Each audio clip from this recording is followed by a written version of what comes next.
In today's discussion, we are going to look at a very dramatic moment in the history of the Indian nation.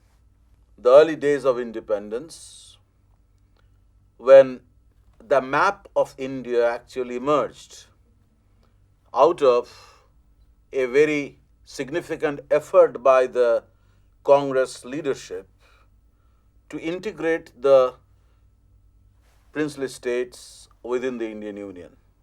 Actually, the map you look at today as the boundary of the Indian nation state, including the internal boundaries, the provincial boundaries, had begun to be formed around that time. If you compare this with the map of the British India, you see territories demarcated as outside of British India. And you are all aware that nearly 1/3 of the territory of the Indian subcontinent actually belonged to the princely states. Some of these states were large states, like Hyderabad, others were very small states. Small states of the sort that you see in Talcher or Dhenkanal in Odisha or the Kathiawar states in Gujarat. So, to bring all of these political entities, princely states of varying sizes, within the Indian Union was certainly a very difficult task, partly because of the reason that the princes had by then become extremely conscious about their rights as allies of the paramount power.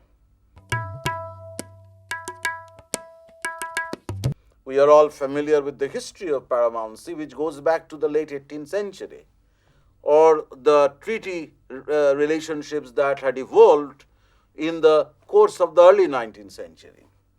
Precisely for this reason, as you know, the nationalist leadership looked upon this princely order as retrograde and as a major obstacle to the kind of vision of national unity that the Congress projected. And so there were occasions when the Congress leadership would put pressure on the princes by sending warnings or by encouraging movements in these princely states to bring them to reason.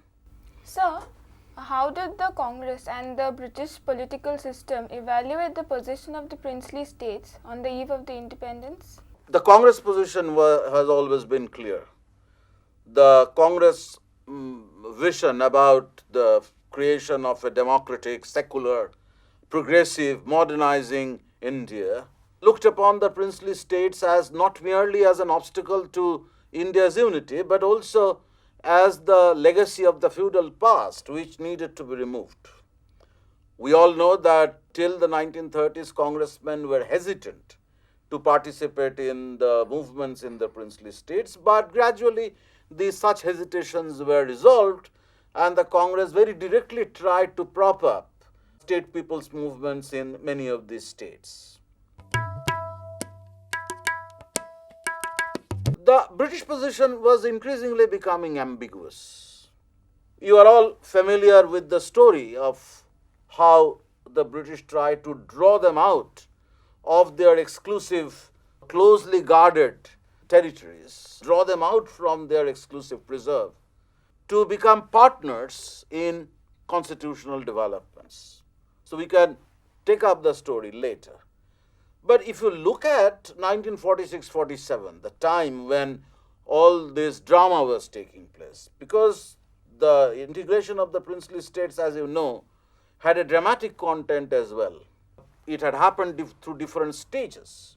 And the whole notion of integration did not simply involve the integration of the states alone, because you have French settlements, French colonies, the Portuguese colonies, all these were also subsequently brought within the territory of the Indian Union, which is of course a different story, but it has a certain connection with the main theme of today's discussion, which is about the integration of the states and the creation of the territorial boundary of the Indian Union. You are all familiar with the story of how Goa was brought within the Indian Union through police action in 1961, and some of the French settlements also had the same fate in the course of the 1950s. The princely states were somewhat different because these were Indian territories ruled by Indians, and they were bound by certain kinds of treaty obligations with the British. And the British, during those moments of difficulties, or during those years when they were slowly winding up their business in India, they started maintaining a very ambiguous attitude towards the princes. At one level, by following the older strategy, they were trying to draw them out and turn them into partners in the new union by asking them to become associated with the Constituent Assembly. But at the same time, there were statements made by the British officials, including the Prime Minister, Clement Attlee. In fact, Attlee made a statement in February 1947 that with the transfer of power, the terms of agreement between the paramount power and the states would cease to function. So the princes apparently were actually asked to carve out their own niches within the subcontinent by claiming autonomy, by claiming independence in the same way they had enjoyed certain degree of autonomy, of course under treaty obligations with the British. And in this kind of a position that Attlee took and encouraged the princes to claim autonomy, or they encouraged the princes to resist the idea of becoming involved in the Indian Union, Jinnah also made similar such statements. On the eve of the transfer of power, this was encouraging the princely states to consider the possibility of existing as independent units within the subcontinent but outside the territorial boundary of the newly emerging Indian Union. Attlee, of course, qualified this position later by suggesting that in the altered context, it would be wiser for the princes to join either of the two dominions, to participate in the Constituent Assembly deliberations, and ultimately to march into the larger political entities which were emerging at that time. But the ambiguity that the British position was actually suggesting, the ambiguity arising from their anxiety to maintain the treaty obligations on the one hand, to maintain the protection of the princely states on the one hand, and their failure to uphold the autonomy of the princely order in the very changing circumstances. This certainly posed a problem for the British, especially when the nationalist leadership was emphatic about the need for the princely states to choose either of the two unions by joining the Constituent Assembly. Nehru had already criticized the cabinet mission when the cabinet mission actually tried to create a separate relationship, or tried to allow the princes a separate kind of identity within the union. And when the political office was about to be wound up in view of the termination of the paramountcy in India, Nehru was also critical of the manner in which this was encouraging the princes to remain outside of the union. So a Department of States was created by the interim government with Vallabhbhai Patel as the minister in charge, VP Menon as his official, and they were the architects of the integration. Yes? Sir, how did these princely states feature in the constitutional discussion of 1930? Yeah, not just 1930, but throughout the 1930s. Yeah, throughout the 1930s.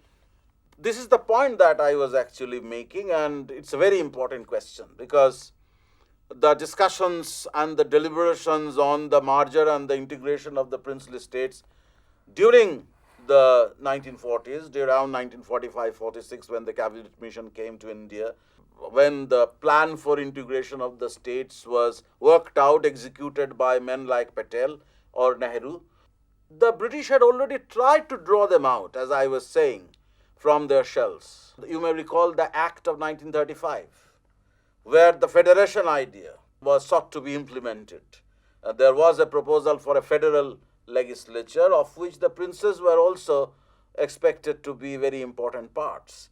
Ultimately, that federal legislature didn't come off, that federation idea didn't come off due to the rejection of this proposal by the princes, and the government of India didn't find enough time to persuade the princes ultimately to accept the federation, because in the meanwhile the war intervened. But if you go even backwards in time to 1930, think of the round table conferences, and in those conferences the princes were present. I mean, it was in the round table conferences this idea of federation was first mooted. It was not as if that the princes readily accepted this. There were dissenting opinions. Some people were willing to join the federation, others were somewhat hesitant, others were suspicious.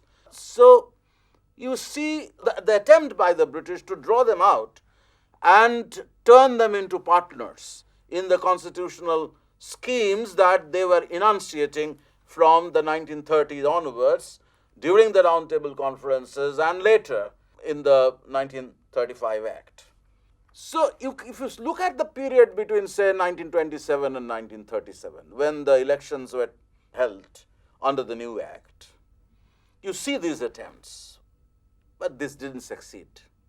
The princes were somewhat resistant to the schemes. They wished to retain their autonomy, they wished to retain the kind of relationship that the whole idea of paramountcy implied. They emphasized on the sacrosanctity of the treaties that they had signed with the British. But times were changing, because once the Congress realized that the princes were going to be a very serious obstacle to their vision of unity, which became quite evident in the way the princes were refusing to be a part of a political order for the Indian Union, the Congress started linking up with the popular movements in the princely states. And you are all familiar with the history of these popular movements, how the state people's movements began to develop in many of these states, and providing in the process a different kind of impetus for integration. The implication would become clear later, but already from 1938 onward, there were attempts by the Congress to encourage these movements inspired by nationalism, and this nationalist inspiration was making its impact on the inhabitants of the princely states, regardless of whether the rulers were willing to sail with the nationalist tide or not.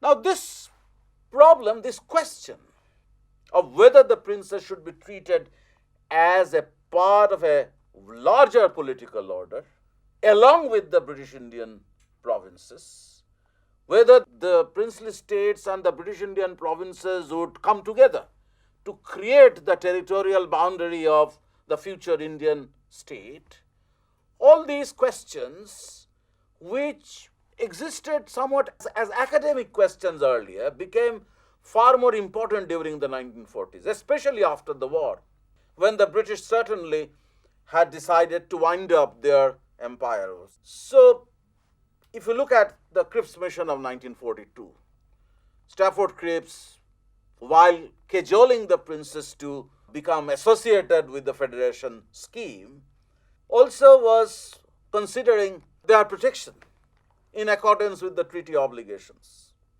All this is indicative of the kind of uncertainty that was affecting the British official policy at that time. They are bound by the treaty to give them protection. They knew that during the war, when the Congress was actually organizing a movement against the empire, the princes stood with them as steadfast, loyal allies. They allowed the British to recruit soldiers, they mobilized resources for them. So there was a certain kind of feeling that the British had for this princely order, but at the same time, the situation was such that they found it impossible to accord the same kind of protection that they had been able to do earlier. So Stafford Cripps's uncertainties, the Stafford Cripps's ambiguous statements during his visit in 1942 is just one illustration of such ambiguities. You will see the same thing in the statements made by the Cabinet Mission during their visit in 1946.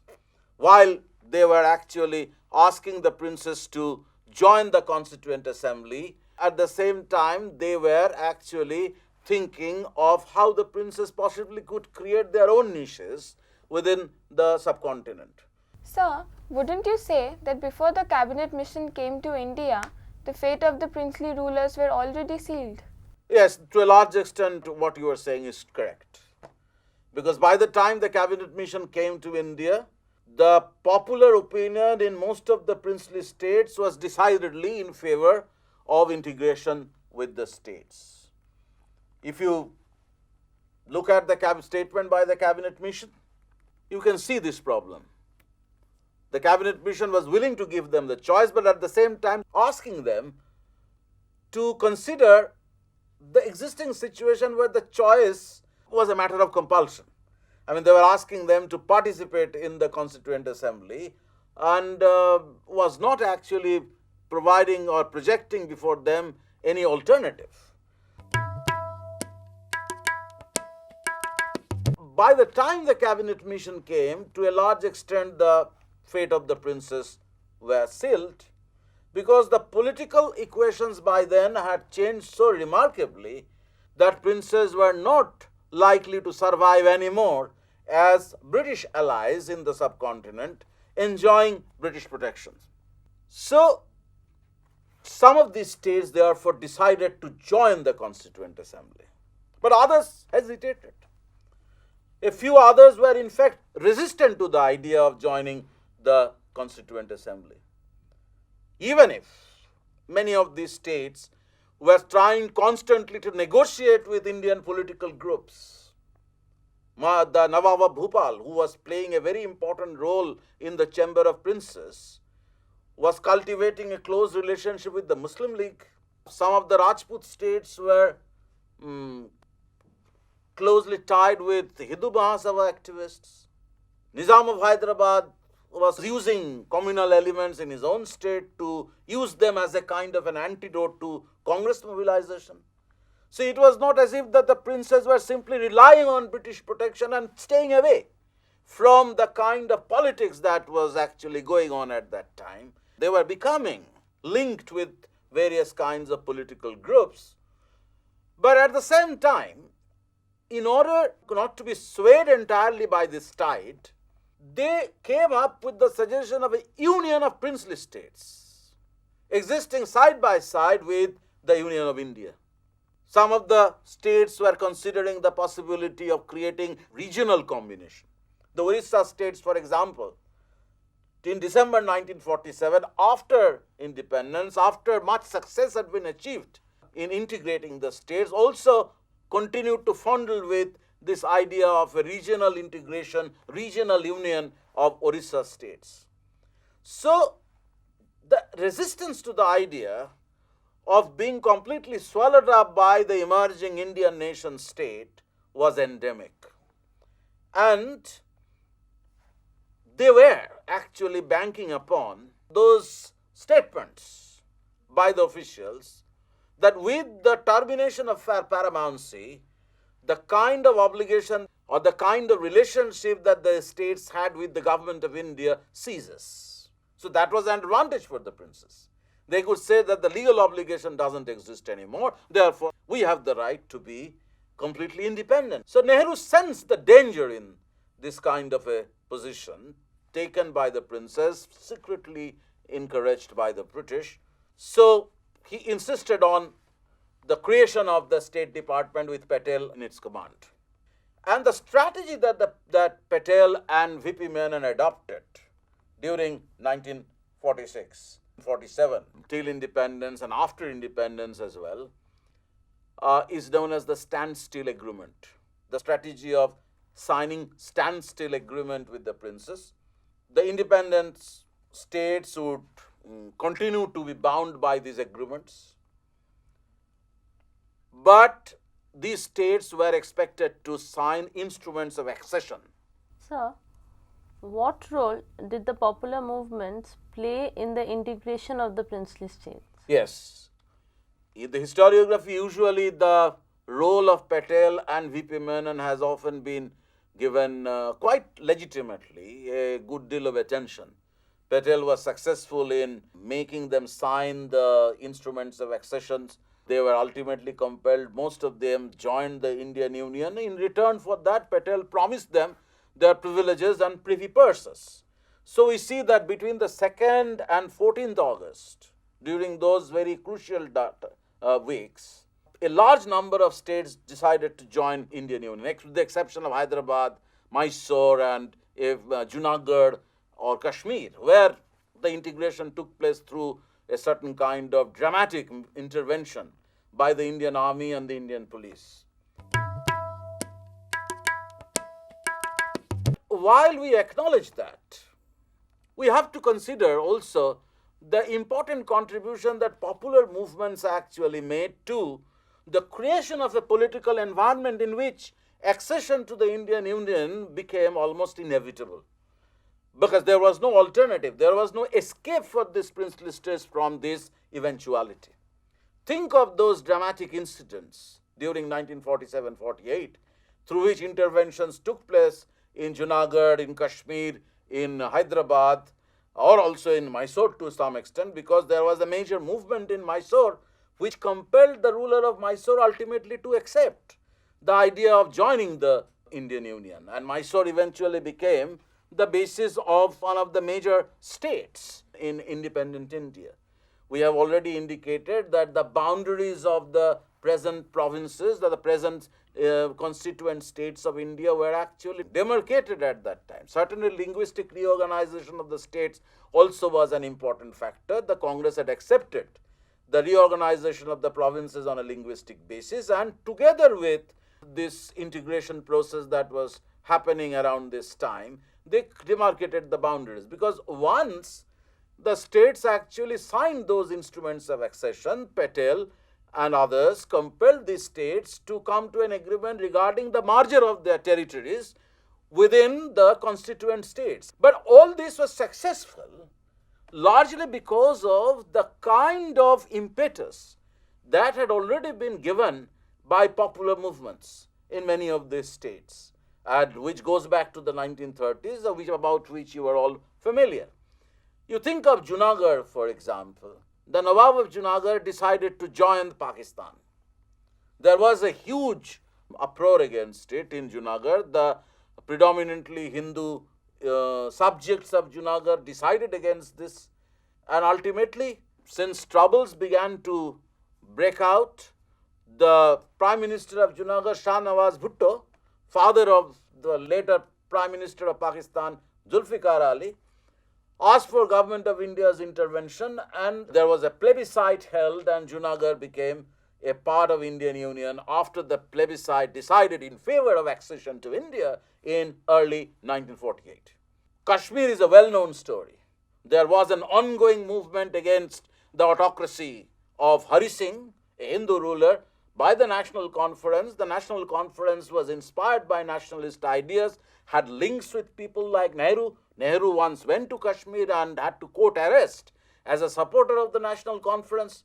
But Hari Singh resisted the idea of joining the Indian Union till there was a military intervention from Pakistan, forcing Hari Singh to sign the instrument of accession and deciding to merge into India.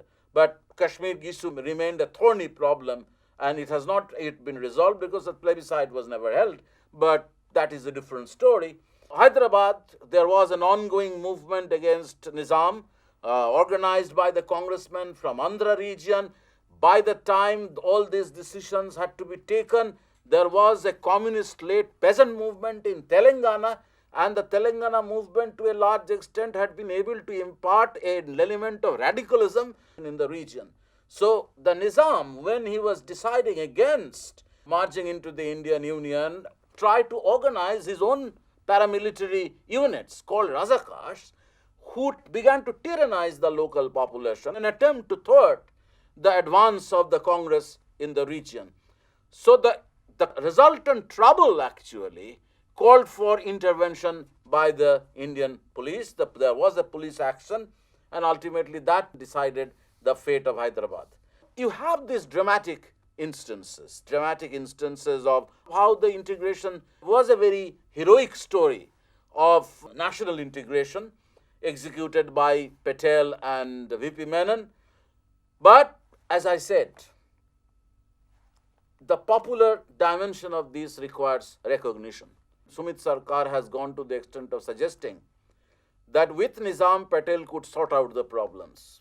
But because there was a major popular communist upsurge in the region, the police action had to take place. Patel and others couldn't wait anymore for the communists to consolidate their hold in that region. This is one line of reasoning about the reason why this political intervention took place in the way it did around that time. So there can be different ways of looking at the history of integration. One might see it as the successful pursuit of the strategy of integration by men like Patel, assisted by VP Menon. VP Menon's autobiography would tell you this story. But at the same time, you have this other dimension of people in these states deciding in favor of integration, agitating in favor of integration, and giving the Congress the necessary foothold in the regions, necessary support in the regions to pursue the strategy of integration. In any case, the story of integration is important because at the time when the country was partitioned, at the time when the government of the Union had not yet been to consolidate its hold over the country, the integration of the state gave a certain kind of moral strength to the makers of independent India.